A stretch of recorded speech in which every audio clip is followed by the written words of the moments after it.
నమస్కారం.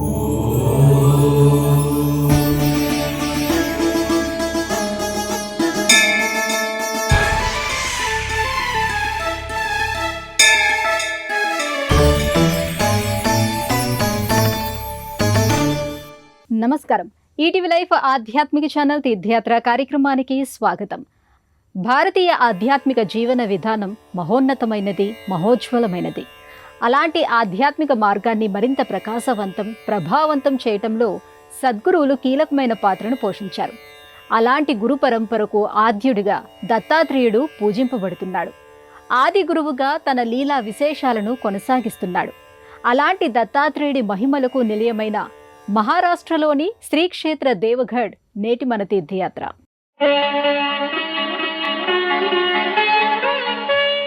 ఆదౌ బ్రహ్మ హరిర్మధ్యే అంత్యో దేవ సదాశివః మూర్తిత్రయ స్వరూపాయ దత్తాత్రేయ నమోస్తుతే. కర్పూరకాంతి దేహాయ బ్రహ్మమూర్తిధరాయ చ వేదశాస్త్ర పరిజ్ఞాయ దత్తాత్రేయ నమోస్తుతే. దత్తదేవ నమోస్తుతే.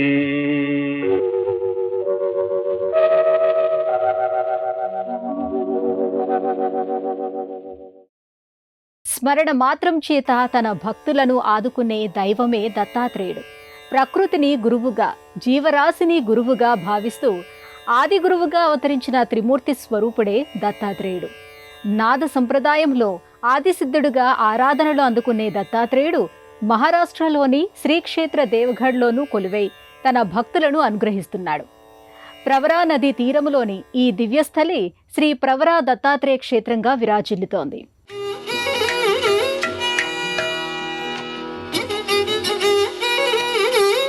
మహారాష్ట్ర చారిత్రకంగా మాత్రమే కాదు, ఆధ్యాత్మిక పరంగా కూడా అనేక విశేషాలను కలిగినదిగా కనిపిస్తుంది.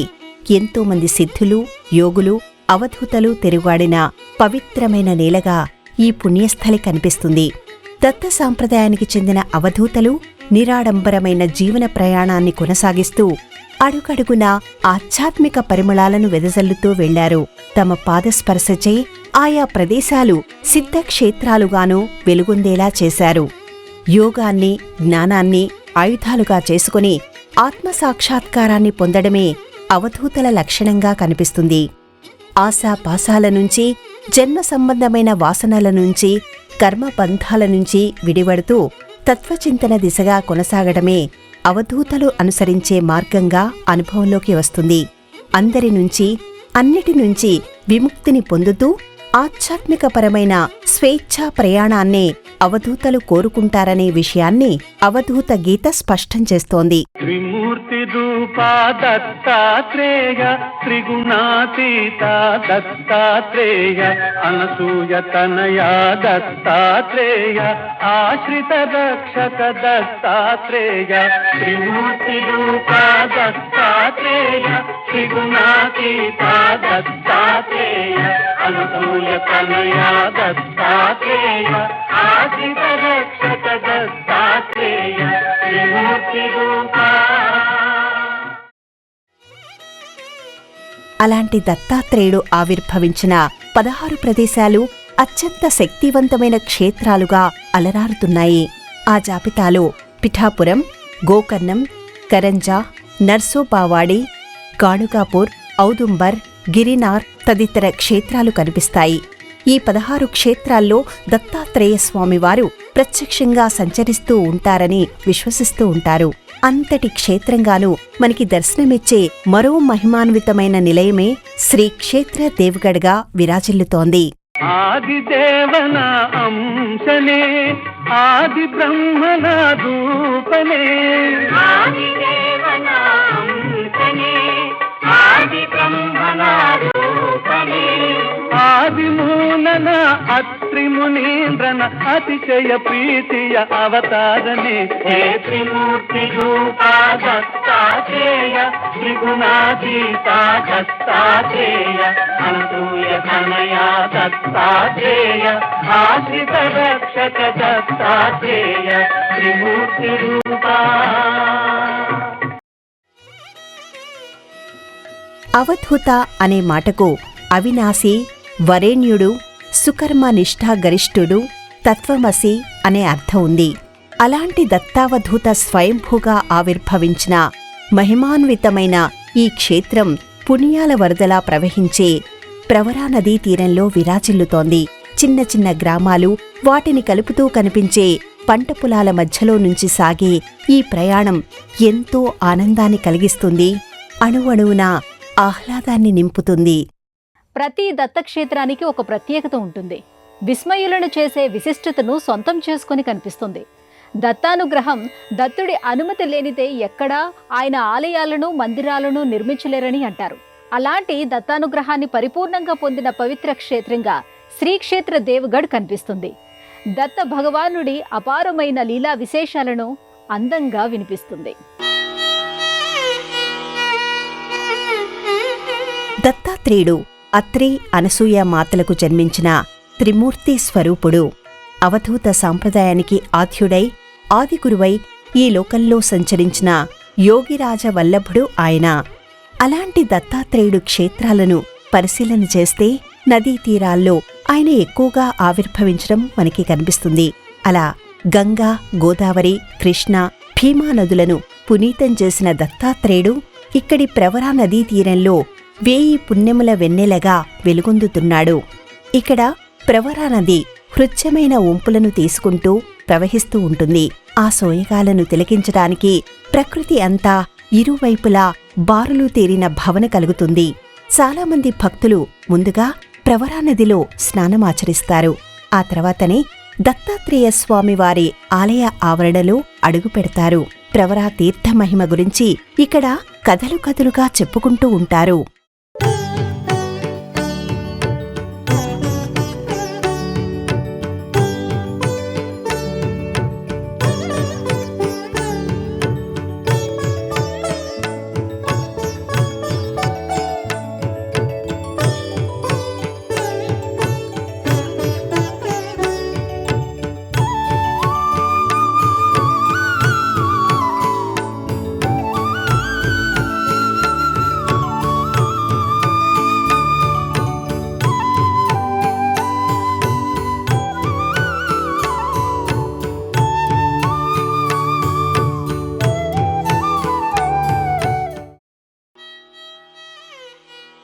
శ్రీ ప్రవర దత్తక్షేత్ర స్వాగత తోరణ నిర్మాణమే ఈ క్షేత్ర వైభవాన్ని పరిచయం చేస్తుంది.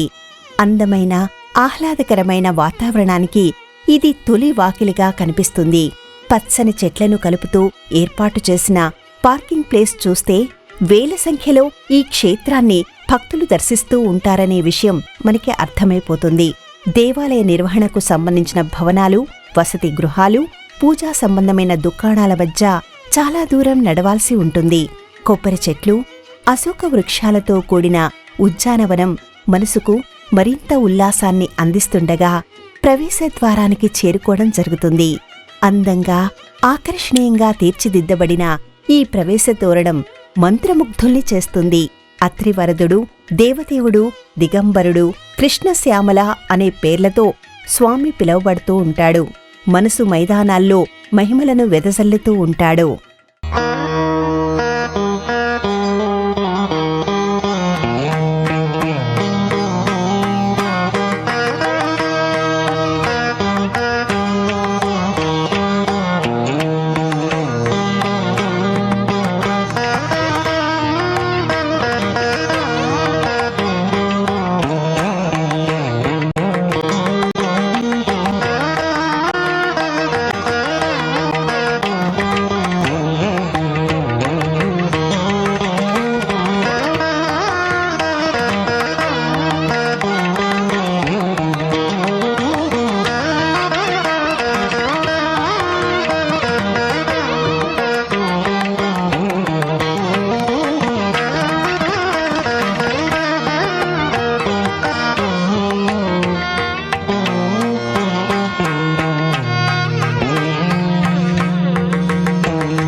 ప్రధానమైన ప్రవేశద్వారాన్ని దాటుకుని లోపలికి అడుగుపెడితే అనేక మందిరాలు, అందంగా తీర్చిదిద్దిన శిఖరాలు, ఆకర్షణకు అర్థం చెప్పే మండపాలు, అవధూత సాంప్రదాయానికి అద్దం పట్టే ఆవిష్కరణలు, విశిష్టతను వెదజల్లే విమాన గోపురాలు కళ్లవాకిళ్లను ఆత్మీయంగా అలుముకుంటాయి. ఆదిగురువు ఆవాసం, సద్గురువు సామ్రాజ్యం అన్నట్టుగా ఈ ఆధ్యాత్మిక ప్రపంచం కనుల ముందు నిలుస్తుంది. మానవులంతా మోహాలకు, వ్యామోహాలకు పట్టుబడిపోతూ ఉంటారు. రాగబంధాల మధ్య కొట్టుమిట్టాడుతూ ఉంటారు. అలాంటి వారికి ఆత్మజ్ఞానాన్ని ప్రబోధించేలా, అన్నిటికీ అతీతమైన ఒక స్థితిని పరిచయం చేసేలా దత్తమందిరాలు అలరారుతూ ఉంటాయి. ఉద్యానవనంతో కూడిన రాజమందిరాలను తలపించే ఈ ఆలయ సముదాయం అడుగుపెట్టిన వారిని అనుగ్రహించి తీరుతుందనే చెప్పాలి. జీవులన్నింటిలో ఉన్నది ఆత్మనే. పరమాత్మను చేరుకోవడమే దాని పరమావధి. మానవాళి తమ ప్రయాణంలో నేర్చుకోవలసినవి, విడిచిపెట్టవలసినవి ఏమిటనేది సద్గురువు పాదాలను ఆశ్రయించడం వల్లనే తెలుస్తుంది, అనుసరించడం వల్ల అర్థమవుతుంది. అలాంటి ఒక ప్రయాణానికి అవసరమైన వెలుగు రేఖలను ప్రసరింపచేస్తూ ముందుకు నడిపించే దత్తాత్రేయుడి సన్నిధానం ఇది. ఆలయ ప్రాంగణంలో అడుగుపెట్టగానే ఉద్యానవనంలో ఉల్లాసంగా విహరిస్తున్నట్టుగా లేళ్లు, ఏనుగుల శిల్పాలు కనిపిస్తూ ఉంటాయి. ఆ మధ్యలో గల విశాలమైన భవనంలో కామధేనువు శిల్పం కనువిందు చేస్తుంది. ఈ శిల్పంలో జీవకళ ఉట్టిపడుతూ ఉంటుంది.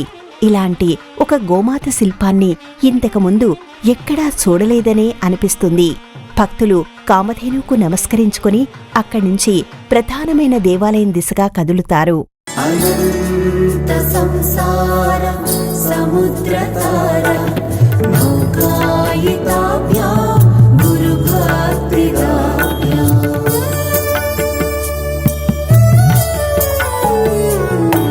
అనంత సంసార సముద్రతార నౌకాయితాభ్యా గురుభక్తిదాభ్యా వైరాగ్య సామ్రాజ్యద శ్రీ గురుపాదుకాభ్యాం నమో నమః సద్గురుపాదుకాభ్యాం నమో నమః శ్రీ గురుపాదుకాభ్యాం నమో నమః సద్గురుపాదుకాభ్యాం. అందంగా, అపురూపంగా తీర్చిదిద్దబడిన 2 అంతస్తుల మందిరంలో దత్తాత్రేయుడు వర్ధిల్లుతున్నాడు. 3 ముఖాలతో, 6 చేతులతో స్థానిక మూర్తిగా కామధేనుతో కలిసి అనుగ్రహిస్తున్నాడు.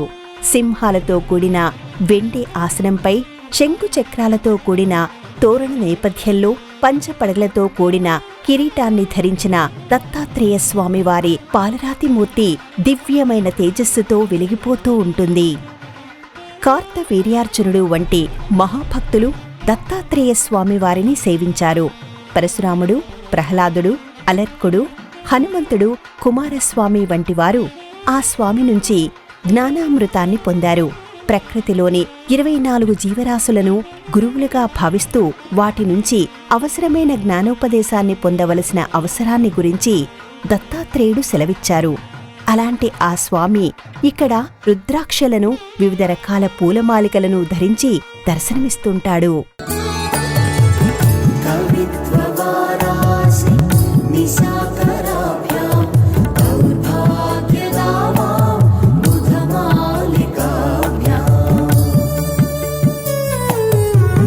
దూరీకృతానమ్ర విపల్తితాభ్యాం నమో నమః శ్రీ గురుపాదుకాభ్యాం నమో నమః సద్గురుపాదుకాభ్యాం.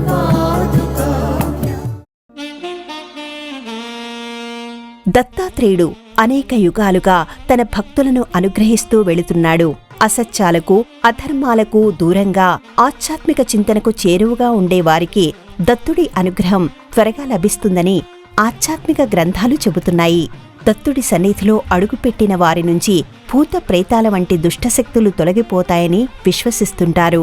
దేవతలు, మహర్షులు, వారికి సంబంధించిన జ్ఞానబోధలకు సంబంధించిన పురాణ సంబంధమైన విషయాలలో దత్తాత్రేయుడికి సంబంధించిన ప్రస్తావన ప్రధానంగా కనిపిస్తుంది.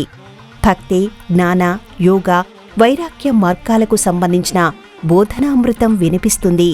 అలాంటి దత్తాత్రేయుడి ప్రాధాన్యత మనకి నాద సాంప్రదాయంలోనూ ప్రాముఖ్యతను సంతరించుకుని కనిపిస్తుంది. మత్స్యేంద్రనాథుడు, గోరక్షనాథుడు వంటి నవనాద సిద్ధుల గురించిన కథనాలు మనకి ఇక్కడ వినిపిస్తుంటాయి. శ్రీ గురుదత్తాదేవా అవధూత స్వరూపా శ్రీపాదవల్లభా నీ పాదములే నమ్మితి అజ్ఞాన చీకటిని తొలగించే దేవా జగానని జ్యోతి జ్ఞానాగ్ని పరిమళించి అనసూయ తపమున దీపమై వెలిగినావు త్రిమూర్తుల తత్వమై భూలోకమొచ్చినావు శ్రీ గురుదత్తాదేవా అవధూత స్వరూపా శ్రీపాదవల్లభా నీ పాదములే నమ్మితి దత్తాత్రేయుడు పాదస్పర్శ సోకిన ప్రతి ప్రదేశము ఒక పుణ్యక్షేత్రమే. ఇక ఆ స్వామి స్వయంభూగా ఆవిర్భవించిన ప్రదేశాలు ఎంతటి శక్తివంతమైనవనేది ప్రత్యేకంగా చెప్పాల్సిన పనిలేదు. అలా ఆ స్వామి ఇక్కడ కొలువై ఉండటానికి కారకులుగా శ్రీ కిషన్ గిరి బాబా మహారాజు పేరు వినిపిస్తుంది. ఆయన అందించిన ఆధ్యాత్మిక స్ఫూర్తితోనే ఈ దివ్య సన్నిధానం వైభవంగా వెలుగొందుతోందని చెబుతారు. భగవంతుడు ఆవిర్భవించడానికి, అలా వెలిసిన భగవంతుడు వెలుగులోకి రావడానికి కొంతమంది భక్తులు కారణమవుతూ ఉంటారు. అలా ఇక్కడికి దత్తాత్రేయుడు కదిలి రావడానికి కారకుడైన భక్తుడిగా కిషన్ గిరి మహారాజ్ కనిపిస్తారు. ఇక్కడికి సమీపంలోని నేవాసా ప్రాంతంలో సంత్ జ్ఞానేశ్వర్ మందిరం ఉంది.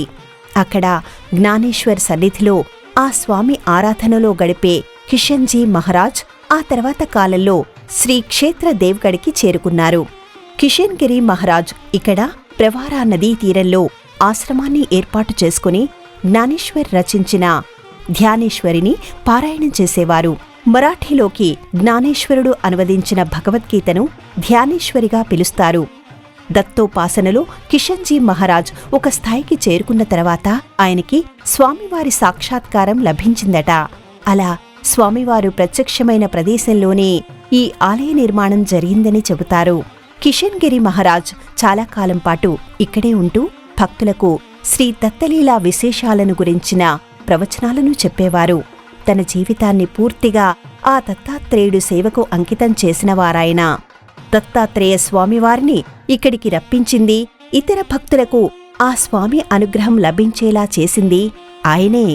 అందువల్లనే ఇక్కడి ప్రత్యేక మందిరంలో ఆయన మూర్తిని కూడా ఏర్పాటు చేశారు.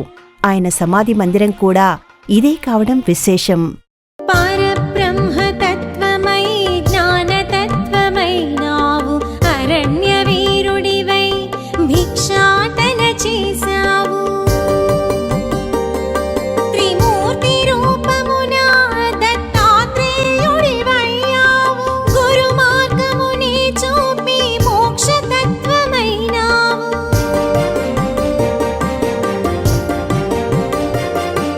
శూన్యము నుండి వెలసి సత్య మార్గమును చూపి మాయా ప్రపంచమునకు జ్ఞాన జ్యోతి వెలిగించి వేదాంత మార్గమే భక్తులకు అందించి బ్రహ్మ విజ్ఞానమే ప్రసరింపజేశావు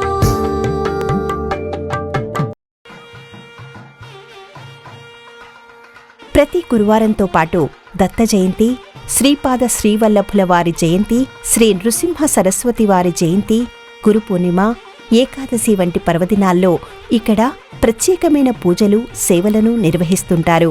ఆ సమయంలో ఈ క్షేత్రాన్ని దర్శించే భక్తుల సంఖ్య ఎక్కువగానే ఉంటుంది. దత్తాత్రేయ స్వామివారికి ఔదుంబర వృక్షానికి మధ్యగల అనుబంధం విడదీయలేనిది. ఔదుంబర వృక్షం నీడలో కూర్చుంటే దత్తాత్రేయ స్వామివారి సన్నిధిలో కూర్చున్నట్టేనని చెబుతుంటారు. అలాంటి ఔదుంబర వృక్షాలతో కూడిన ఉద్యానవనాన్ని ఇక్కడ మనం చూడొచ్చు. ఈ వనంలో నవనాథులతో కలిసి దత్తాత్రేయుడు విహరిస్తూ ఉంటాడని చెబుతుంటారు. అందువల్లనే భక్తులు ఈ వృక్ష సముదాయంలో కూర్చుని గురుచరిత్రను పారాయణం చేస్తుంటారు.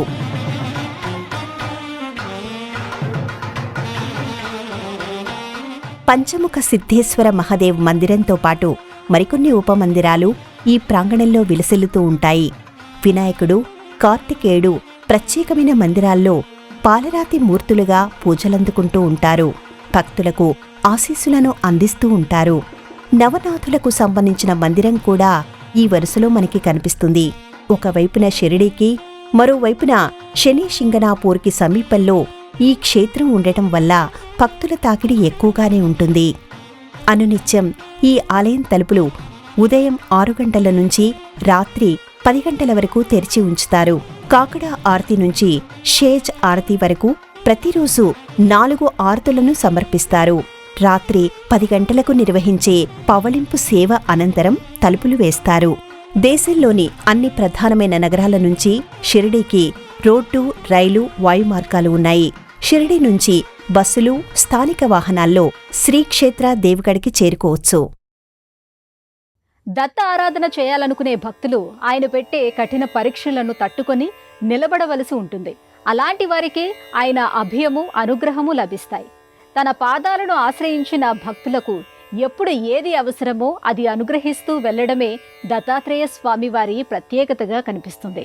అలాంటి ఆ స్వామి కొలువైన శ్రీక్షేత్ర దేవగఢ్ విశేషాలను తెలుసుకున్నారు కదా. మరో ఆలయ సందర్శనముతో మళ్ళీ కలుసుకుందాం. అంతవరకు సెలవు. నమస్కారం.